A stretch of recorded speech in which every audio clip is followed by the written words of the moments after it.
Hi guys, welcome back to another episode of Sin and Tonic. Today's story is that of Anthony Arkwright. This one is absolutely not hold on to your hats, guys, but hold on to your breakfast because there are some yeah, let's go. Sin and Tonic! My apologies if you can hear any ticking. It is so cold that before I started filming, I put the coals on because it sounds like I'm in an old Victorian, like, coal shed. No, I'm in our little tiny sauna. This is where I film. Today's story takes us to South Yorkshire, Yorkshire tea, up north, there. We are going to be talking about Anthony Arkwright. I literally can't believe that I have not heard of this guy before. So Anthony Arkwright was born in 1968. And at the time of this story, he was 21 years old. And he grew up, he was born and raised in South Yorkshire. He spent most of his childhood in care homes. I think he was predominantly brought up by the system. He didn't have a very good time of it. He ended up being kicked out of school, he got excluded, he got himself into lots of trouble. He didn't fare well. And he became a petty criminal at a young age. It was a sad existence that lacked any support or love or kindness. As he got older, his stints in youth offending institutions became stints in prison. So he served, from what I could find, he served like a 30-month sentence, and then he also served a 6-month sentence. And he was a general... Do you remember, like ASBOs? Like antisocial behaviour. Basically, he was the poster child for antisocial behaviour. He was a bully. He would terrorise where he lived. He tended to err towards burglary and things like that, theft and burglary, vandalism. His life very much was sort of pillar to post, so care homes, foster families, and then institutes for young offenders, and then prison. So there was no steady place or home until he was, at the time of this case, when he was 21, he'd been placed by the council into a council flat. So the houses, the flats are owned by the council, and then you are allowed to live in that, sometimes for a small amount of rent. I think in America it's called welfare. Are you on welfare? But I don't know if there's an equivalent to a council house or a council flat. So somewhere that you are placed to live. Because of Arkwright's antisocial behaviour, he really was described as just like an actual menace to society. He was not liked. Wherever he went, he was not liked. He just had this awful behaviour. I suppose that's the only way he ever got attention, wasn't it? To be terrible. He is placed into a council flat on Denman Road in South Yorkshire, and much like the whole rest of his life, he keeps himself to himself. He's a loner, and much like everywhere else that he has been, he's not very well liked, and he causes mischief, he causes trouble, he smashes windows, vandalises things, just general antisocial behaviour.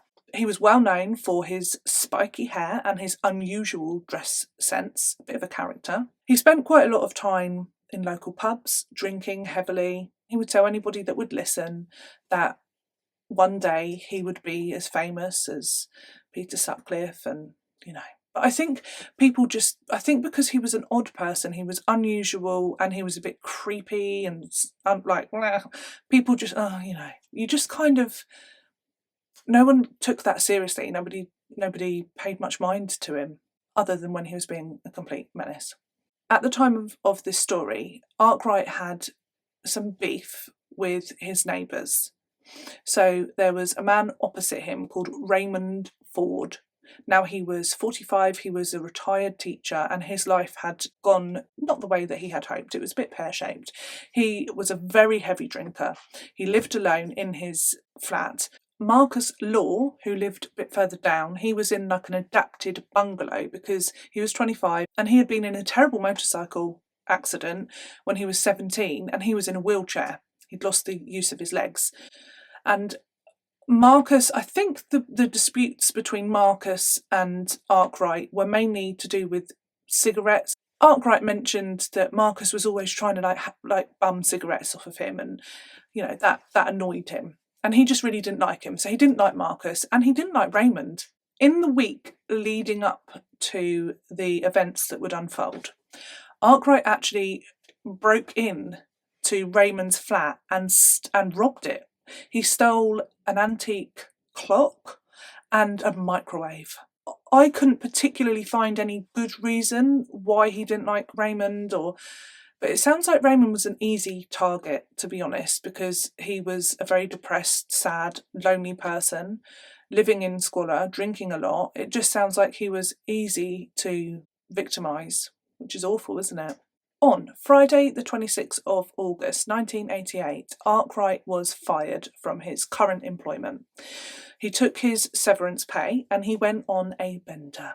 And by 4 o'clock that afternoon, he was absolutely off his pickle. He was very drunk. He had been fired for bad attendance, bad attitude. You know, this guy he can't hold down a job. He just can't.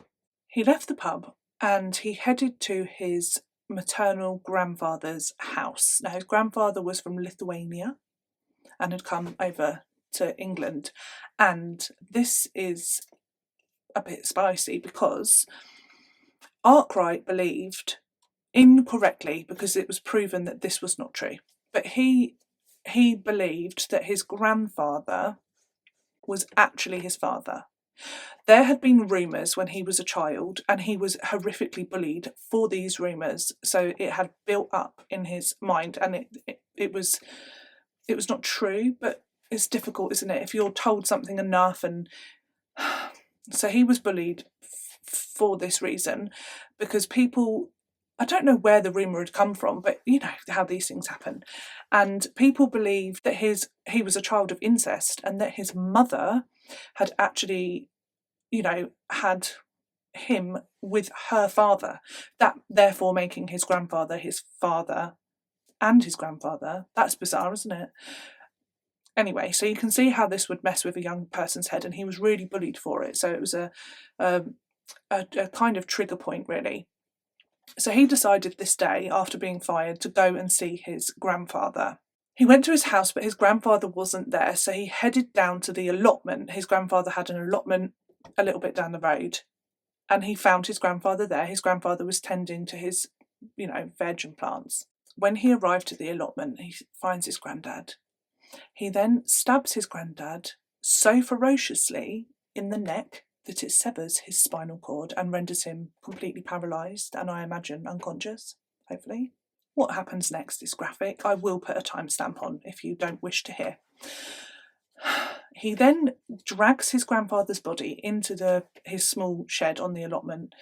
This is where he takes an axe and he embeds it into his grandfather's chest. And then he uses a large sledgehammer. The violence in this. This must have all been festering away. He then uses a sledgehammer to completely annihilate, is the only word I can use, his grandfather's skull. He then walks away. He locks his grandfather in the shed, therefore sort of hiding his body. And he must have had bloody clothing. He must have looked, that's a lot of violence, isn't it? He then walks back to his grandfather's house because his plan is to steal his money and rob his house, basically. So he goes back.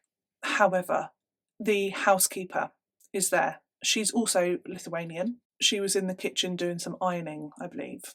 This was 72-year-old Elsa.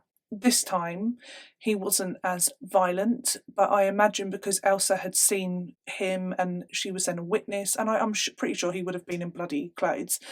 He had to silence her, so he hit her, or I don't know how you would describe that. So he hit her, or he put an axe in her head. So he did that and then left her dead in the kitchen while he ransacked his grandfather's house. After this, he must have gone home to get changed, get showered, wash himself.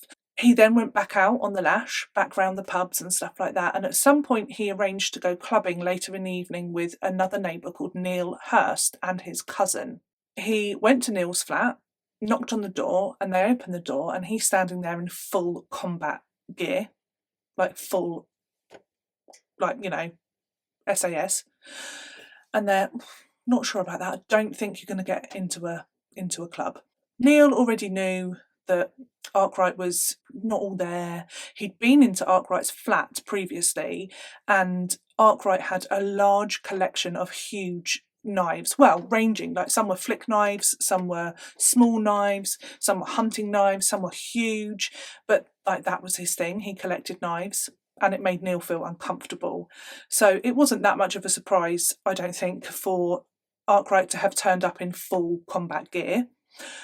But nevertheless, Neil was like, you can't wear that into a club because we will just you won't even be let in. So Neil and his cousin, between them, they sort of clothed him in normal clothing. The whole combat stuff was not that weird to anybody because that was sort of something that he did as a hobby. He would go around, it's quite childlike actually, but then he didn't really have a childhood, did he? So he would go around locally and like make bases. Oh, it's terrifying because as I said that just then, I just thought, like kids, they go off out, don't they, into things and make bases and stuff. Like imagine coming across him with full on combat gear and knives in the forest. Oh, that's terrible. Anyhow, so that was like what he did as a hobby. He'd go off and he was very into survival and combat and things like that. So he would play camp basically and wear the gear and take the knives and make bases. So alongside that, he did have another hobby. He was very interested in the serial killers and not interested, obsessed. I'm going to say obsessed because I have an interest in serial killers, but I'm not going to go about and, horrifically murder people. So it's an obsession. It tips over, doesn't it? So he had this obsession and idealization of serial killers. And that's obviously very dangerous. But at the time, what was happening as he grew older is that he was also fantasizing himself about people he would kill. And it is believed that his grandfather was one of those people that he would fantasize killing because he was bullied because of this rumor, which he did believe as well. So he had a lot of anger towards his grandfather, probably his mother as well. And he was indeed fantasizing about actually killing people himself. And what happened is that just slipped into reality. So he's got changed because he won't get in the club dressed as Rambo. Neil and his cousin did notice that Arkwright was acting strangely. Like I say, everyone knew he was strange anyway, making bases and all the rest of it. But they noted that he was acting more strangely than usual. Little did they know that he had just horrifically murdered 2 people. The 3 of them, off they go clubbing, and the evening did not pan out very well. Arkwright was just very weird. He kept sort of dropping comments to people, again, that sort of anyone that would listen sort of thing, about like hinting that there would be a body found at the allotments and blah, blah, blah. Just, he couldn't keep his mouth shut. He was, like dropping hints. But again, people just thought he was so odd. What are you going to do? Like you're just sort of, it was like that, uncomfortable. So he was doing that, but also he was going on the dance floor and he wasn't dancing, but he was sort of like military marching. You know those moments in life where you're just in a situation, you're like, this is weird, this is scary, what is this person doing? It was like that. Way to clear a dance floor, mate. Everyone's off. And he was also trying to pick a fight. So he was aggressive. He was bumping into people on purpose. He was trying to cause trouble. He wanted to fight, basically. And they ended up being kicked out, the 3 of them, told to go home because his behaviour was just too, it's dangerous, isn't it? It's only going one way. When they arrived back at the flats, Neil and his cousin sort of start heading towards their flat, and then Arkwright gets a bin and launches it through Raymond's window. So Raymond Ford, the guy opposite. Turns out that he's peed because he's found out that Raymond has reported him for the burglary. I mean, rightly so, but he's cross about it. So he decides he's going to launch a dustbin through his window. Good work. Neil and his cousin just, they're just sort of, what a knob. They just think, what a knob. And off they go. They go back to Neil's flat. As far as they're aware, that's the end of it. And Arkwright just goes back to his flat and that's the end of the evening. Not so much. What actually happened? It's about 3 a.m. Arkwright has gone into his flat. He has stripped himself nearly naked. He's just wearing a pair of underpants. And then he puts on a devil's mask. It's a horrible mask, I'll share it. And he takes a knife and goes over to Raymond's flat. He climbs through the window that he's broken, and he finds Raymond in his flat in an armchair, like passed out drunk, very, very drunk. What happens next is brutal. I'll do another timestamp, okay? So he then unleashes holy hell, basically, and he's wearing this devil's mask. It must have been terrifying as well, because Raymond would have woken up and he was heavily intoxicated, and there is a basically naked man with a devil's mask on. God knows what was going through his mind. He stabbed him 250 times, minimum. There might have been more stab wounds. He basically stabbed Raymond everywhere that he could, every part of his body. Just a massively frenzied attack. It was so brutal that the first knife broke. It broke.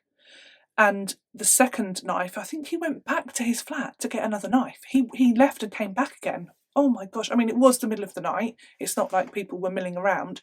And then he got the second knife, and that knife he left in Raymond's body. And then when he had finished, 250 stab wounds. Some things that I've read have said it's between 250 and 540. Oh, jeez. So just a lot. That's a lot. When he had done that, Raymond was dead. And Arkwright then proceeded to disembowel Raymond's body and to organs out. And he then sort of, I can't think of another way to say this, but he almost decorated Raymond's house with his own insides. The hallway, sort of placed intestines and things all around the place. He then went back to his flat and he had a shower, washed all the blood off of him, and then he went to bed. Only 4 hours later, the police would knock on his door, waking him up from his slumber, I imagine, and he was taken in to custody. Not for the horrific murders that he's carried out. No, nobody knows about that yet. But for questioning about the burglary of Raymond's flat. That's why he's taken in. They had no idea that Raymond was opposite in his home, completely disemboweled, and they just didn't even know. When the police arrived at his flat, they had a look around, a bit of a poke about, and they saw that there were some clothes soaking in a bathtub. They found a pocket watch with Russian sort of engravings on it. They found a lot of knives. So he seemed to be a collector of knives, what do you know? And his general demeanour was very off. So I think originally they were just going to go to his flat and have a word and talk to him, just have a chat with him. But because he was so unusual, and because the flat was odd and there were clearly stolen belongings in it, they did arrest him and take him in. I think if it had been very normal, they would have just had a conversation, but they didn't. They did take him into custody. And then it was a bit unusual because when he was taken in and interviewed, he confessed immediately to stealing the pocket watch from Raymond. But Raymond had not said that a pocket watch was stolen. Raymond had said that a clock, an antique clock, and a microwave had been stolen. But here was Arkwright confessing to stealing this pocket watch, which hadn't even been reported stolen. So that was a little bit odd. Nevertheless, he was bailed and he was taken back to his flat. And then it is almost like rinse and repeat. He's been released, he's home. He then decides to go out again. So he goes to the pubs, he gets drunk, and he just drinks all day, all of Saturday afternoon, and he gets really intoxicated. And then he goes home in the early hours and just thought, I'm going to do it again. So he goes to Marcus's bungalow. I'll put another timestamp because they are gruesome murders. He didn't stab Marcus as much as he had with Raymond, so he stabbed him 70 times. And he attempted to disembowel Marcus, but it failed. So when that failed, my favourite, he gouged his eyes out and he placed cigarettes in the eye sockets, in his nose, in his mouth, in his ears. And detectives, when they saw the scene, they described it as looking like a birthday cake. So he had all of these cigarettes in his orifices. Is that the right word? Just awful. Not only that, but he had a crutch. So he was in a wheelchair, but I imagine he used crutches sometimes at home. And Arkwright had placed a crutch in the open stomach wound of Marcus, and it was just like upright, coming out of Marcus's stomach. He then went home, showered, went to bed.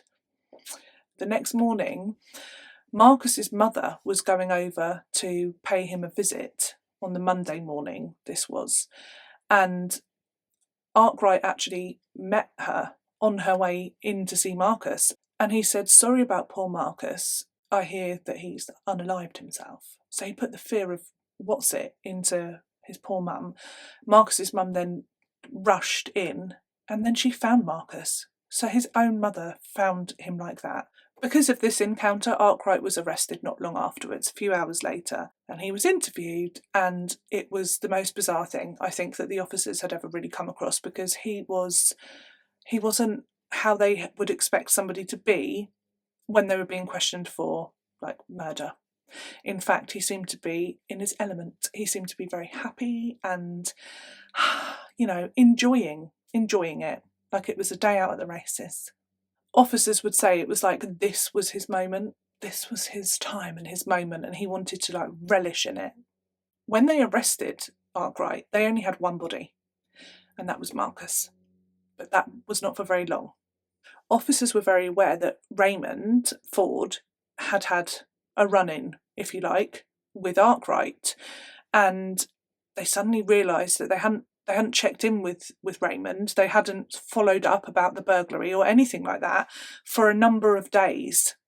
So he was their priority. They wanted to go and talk to Raymond. I don't know whether they assumed he was dead. I think they were concerned for his welfare because he'd had a run-in with Arkwright. But also, they didn't really have any evidence, physical evidence, to prove that Arkwright had murdered Marcus. At this point, it was very early days, but if they could speak to Raymond, perhaps he could like shed some light, and they could maybe hold Arkwright for this robbery, so they were trying to cover all the bases. So they sent a police officer to go and have a chat with Raymond. This is when this officer notices that the window has been smashed, notices that the house, things aren't right. The police officer said it was just a very confronting scene, because not only because of what he discovered later on, but when he first walked in, a hoarder's flat is confronting, isn't it? And it's sad to see that people live like that. It was squalor. That's the only word I can use. It was squalor. And that's what he noticed at first, and smell, like just bad smells. And then as he walked through the hallway, he started to see the organs and the entrails and all the rest of it. And it was almost like when you follow the breadcrumbs and into the bedroom, where he didn't immediately see Raymond's body because it was such a mess, and his body was sort of almost hidden by clothes and things like that. It was such a big mess of what a crime scene to have to go and like forensically investigate. Oh, God, blimey. He then found his body, and it was just very traumatising because there were so many stab wounds, and obviously like he could tell from the state of the flat what had happened.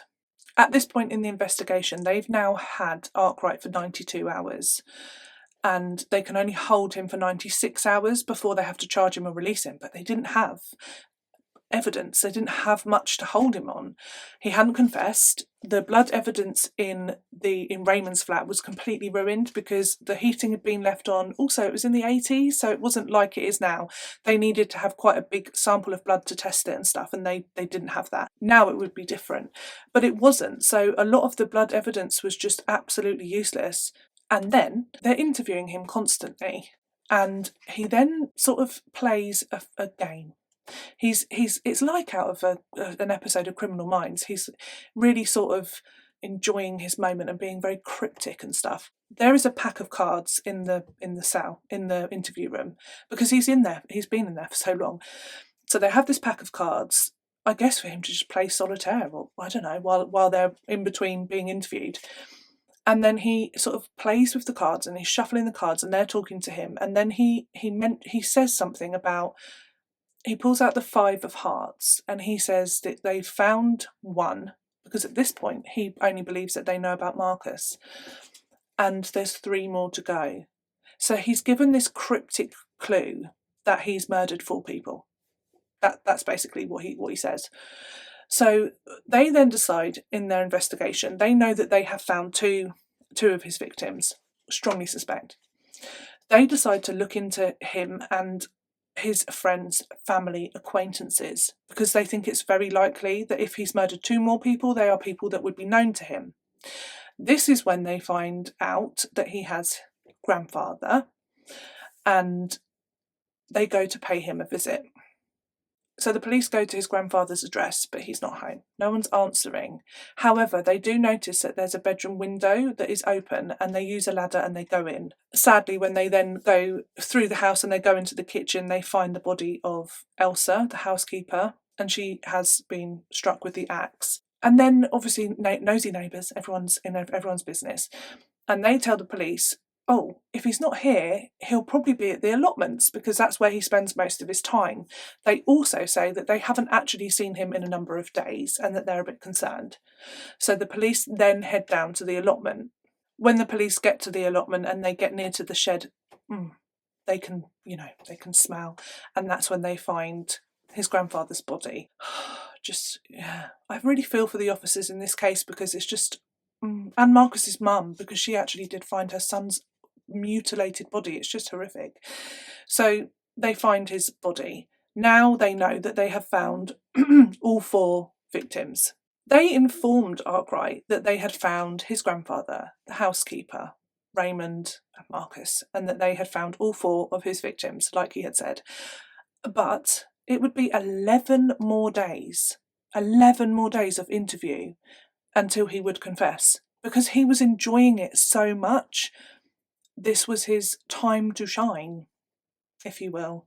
I think for the first time in his life, he felt important, he felt significant, he felt like he was being listened to and heard. It's very sad. It's a very, unbelievably way of going about getting attention, is it not? But I think that that's what was going on. He was relishing having people. I think that was his fantasy all along, and it's just that his fantasy, because it was just such a warped one, he didn't envisage I'm going to grow up and I'll be out of this horrible life and I'll meet somebody and we'll have a family. One day I'll be happy. One day I'll meet someone that loves me, or one day I'll have friends, or one day I'm going to really horrifically murder people and then everyone will know me. That's what he thought. So after 11 days, he then confessed to the 3 murders. He never ever confessed or admitted to Elsa's murder. He nearly did. He even said something about being over her body with an axe, but he never actually confessed. He didn't actually say, I killed her. And when he did speak about it, it was with regret, basically. So although he never sort of actually outright, because he never admitted it, he never said, I regret killing her, but there was an air of sadness and like a mental block. It sounded like that. It sounded like with his grandfather, he had fantasized and wanted to kill him, and he did so. And then with Raymond, it was like he'd opened that box, and then his dark fantasies came out, and it was like bloodlust, wasn't it? Like, whoa, he went for it. I apologise, my lips are so dry, and I haven't got a doobly-doo. And the same with Marcus. He was playing out his darkest fantasies. He's obviously thought about this a lot. And he wanted to be famous. So there was probably an element of it that was just like, how dark can I go? I want to be remembered. Ironically, not so much. And then with Elsa, she just was in the wrong place at the wrong time. He didn't think she was going to be there. He didn't expect her to be there. She was a woman. Sometimes there have been cases where, there's one in particular I'm thinking of, where the person was gutted that they had to kill a woman. They only wanted to kill men, so that could have been part of it. But he hadn't wanted to, I don't think. But he had to kill Elsa because she had seen him. She was a witness. Yeah, but people did say, detectives and police said it seemed like he couldn't even admit it to himself because he hadn't wanted that to happen. Her murder was one of necessity. His trial was in June 1989 and he was found guilty of 3 murders. He wasn't found guilty of Elsa's murder, but her murder was left on his file because everyone very strongly believes he did do it. And so this is back in the day, don't get too angry yet, but he was sentenced to 25 years. Shock horror, that's a tiny amount. However, in 1990, it was all looked into again, and he was given a full life tariff, like a whole life tariff. So he will never, ever come out of prison. He went in at 22. So it's a story that is just, I don't want to phrase it as in like, oh, poor him. But this guy, like, he's basically been, his whole life will be institutionalized, really, because care homes and things like that, and young offenders institutes, prison, and then a small amount of time where he sort of had freedom, but he couldn't do it, could he? Couldn't live a normal life, and then now he's in prison for the whole rest of it. It's mad. The question of why, well, I think it's nature and nurture, isn't it? He had a predisposition and he had a horrific childhood, and all of these things kind of slot in. So that was like, it's not a good start, it's not a good baseline. And then it's interesting to me, this, because so many serial killers have so many things in common. However, like, in terms of their life and their childhood and things like that. So that doesn't help at all. Like, obviously, should we just not abuse children? Should we just not have children and then abandon them into the care system? Should we just not do that, maybe? Like, can we not do better? Can we not do better now? No, seems not. I know that this was a while ago, but it still happens. Still happens.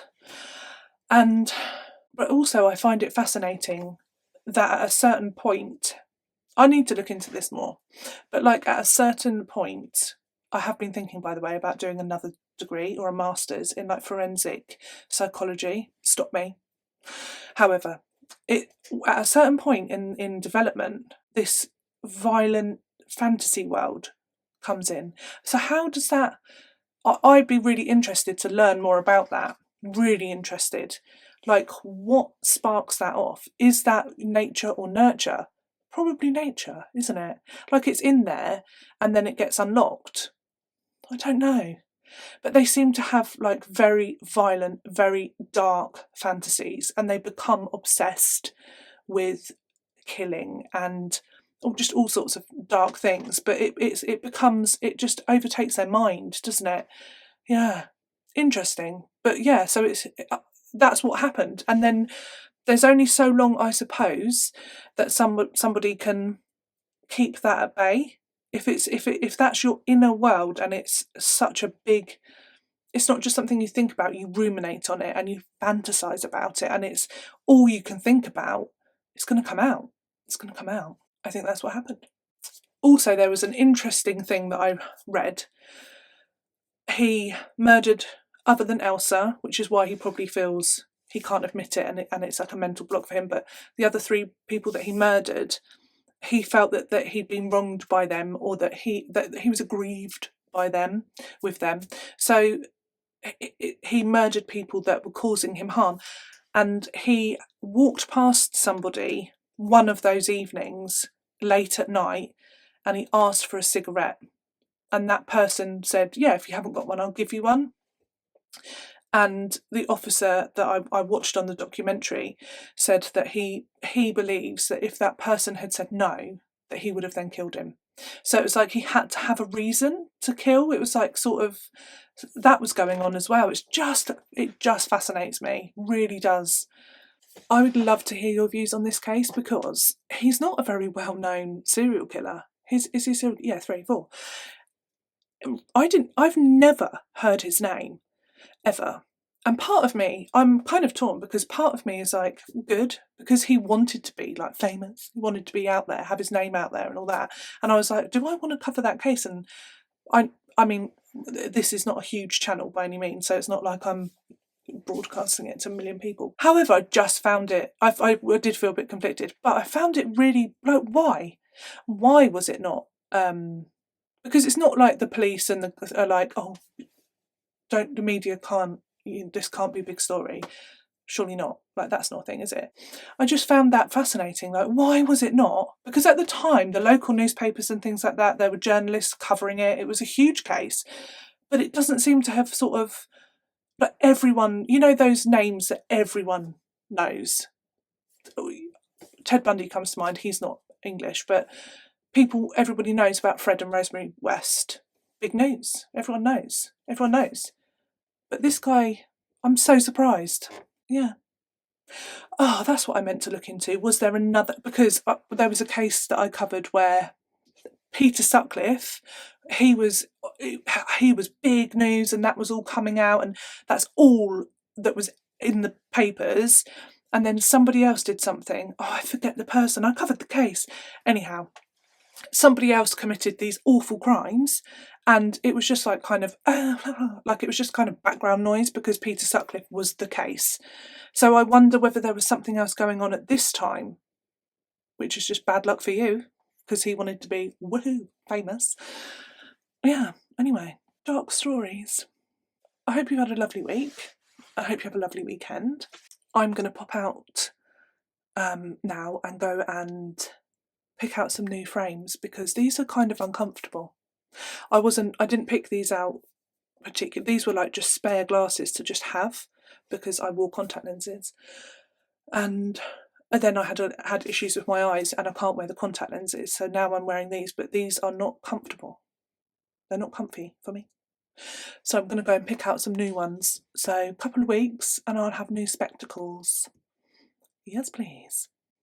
I feel like my eyes crossed then. And new spectacles. Can't wait. By the end of the day, I'm literally like, it's so oversensory, like just having something in my face all the time. And I'd never had this before with all my other glasses when I did wear glasses. So these are obviously just not okay for me. Yeah, I'm really excited for the comments on this case, because I can't wait to chat with you about it. It was like I started research and I was like, what? And then I was like, do remember, Sophie, that you are going to go and talk about this case, and then you're going to, like, I was almost like, I have no one to share this with. Paul's not that interested. It's not really his thing, true crime. Can you believe it? Anyway, I'm going to love you and leave you. I will see you all next week. Thank you so much for joining me for another episode of Sin and Tonic. I hope you join me next week. Have a good one. Bye.